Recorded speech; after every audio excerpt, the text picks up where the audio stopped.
back to our show, Vegan Fuel. Today we're doing a segment on nutrition for vegan athletes. Join us today, we have Lucy from the U.S. Women's Soccer Team and Dr. Natalia.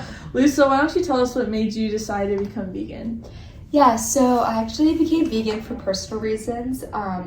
I decided that it was my way that I could help our world's fight against all the climate change by just decreasing the amount of meat I intake, and so I overall just decided to become vegan for personal reasons. But after I became vegan, I was reading more about it, and I realized that there's a lot more health benefits I didn't realize, and I particularly noticed the anti-inflammatory properties for me.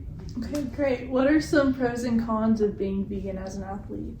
So I've worked with many vegan athletes over the years, and there's very clear benefits and challenges to this type of lifestyle. But one positive is that a plant-based diet is typically rich in a lot of fruits and vegetables and legumes, which provide tons of antioxidants, as Lucy has mentioned, and inflammatory properties to enhance muscle recovery and reduce soreness after intense exercise.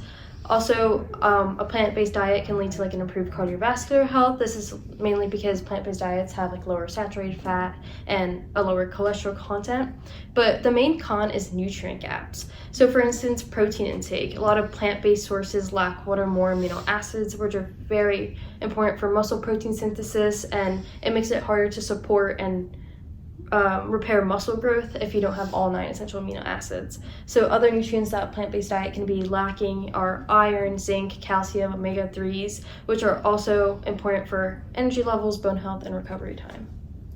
Yeah, I definitely agree with everything Dr. Natalia just said. I think it can be difficult to make sure that you're maintaining proper nutrition intake, especially protein as an athlete.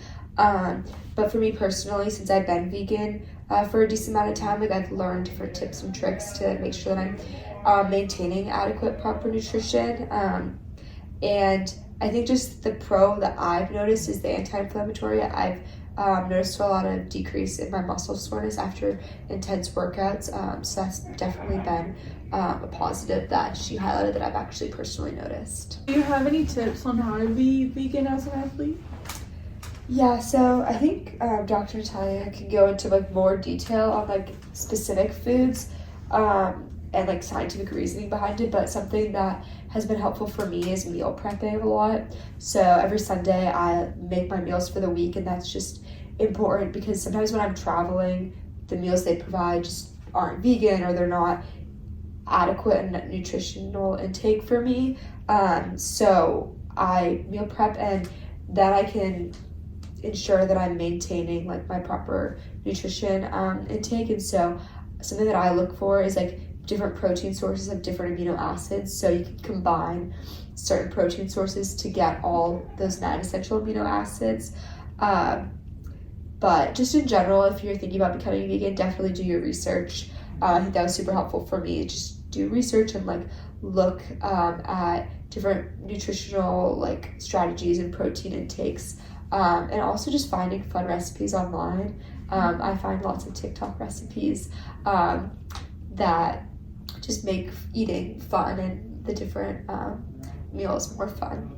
But it's just super important as an athlete to maintain the nutritional intake because it can impact performance if you're not.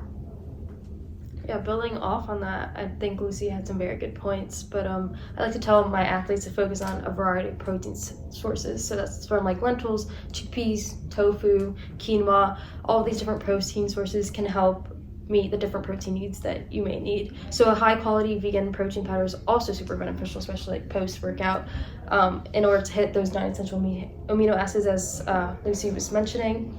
And then meal planning is also very important, really for anyone, but as a vegan athlete, it's very important to meal plan in order to make sure that throughout the day you're hitting all your nutrient and protein needs.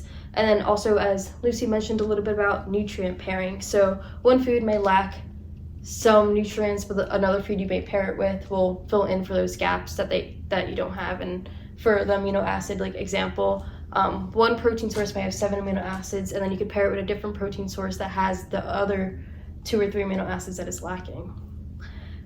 And then also just staying hydrated and keeping nutrient-dense snacks such as trail mix and protein bars on hand at all times to keep those energy stored full and make sure you have energy throughout the day. What does a typical breakfast, lunch, and dinner look like for you? Yeah, so like what Dr. Natalia just said, I always maintain that I'm hydrating throughout the whole day.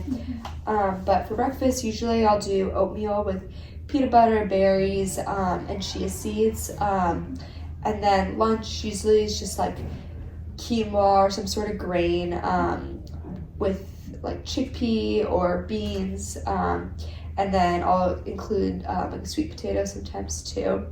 And maybe I'll do like kale, avocado, hummus, bell pepper, just like usually a bowl of some sort with lots of different things like that.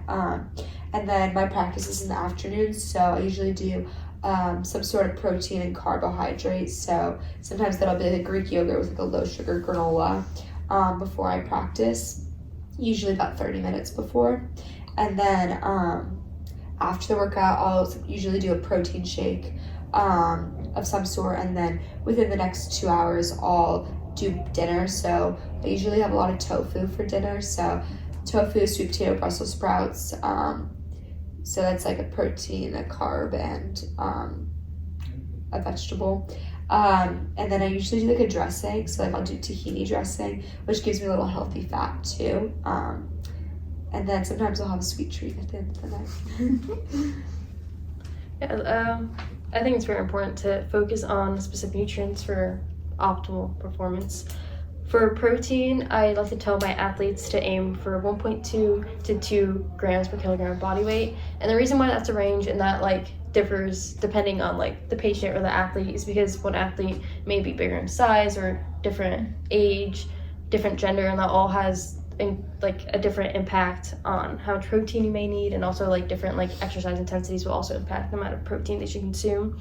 And then also carbs are obviously very essential for pre, during, and post workout. Pre, about 1 to 2 hours, you should be consuming about a complex carb. During, only consume simple carbs if needed. If you're exercising for over an hour, like that 90-minute mark is when you should definitely, if you're exercising for 90 minutes or more, definitely consume a simple carb, and then afterwards simple carb as well, and then for dinner more complex carbs. And then I like to recommend 5 to 10 grams of carbs per kilogram of body weight for my vegan athletes, and I like to recommend more carbs than a regular athlete that's not vegan because they're lacking other like nutrients, and it's a lot harder to get energy from other nutrients when you're on a plant-based diet. All right, thank you both so much for your time. Being vegan as an athlete can be a bit controversial, so it's very beneficial to be able to hear how you can be vegan and still have a very highly active life. So thank you.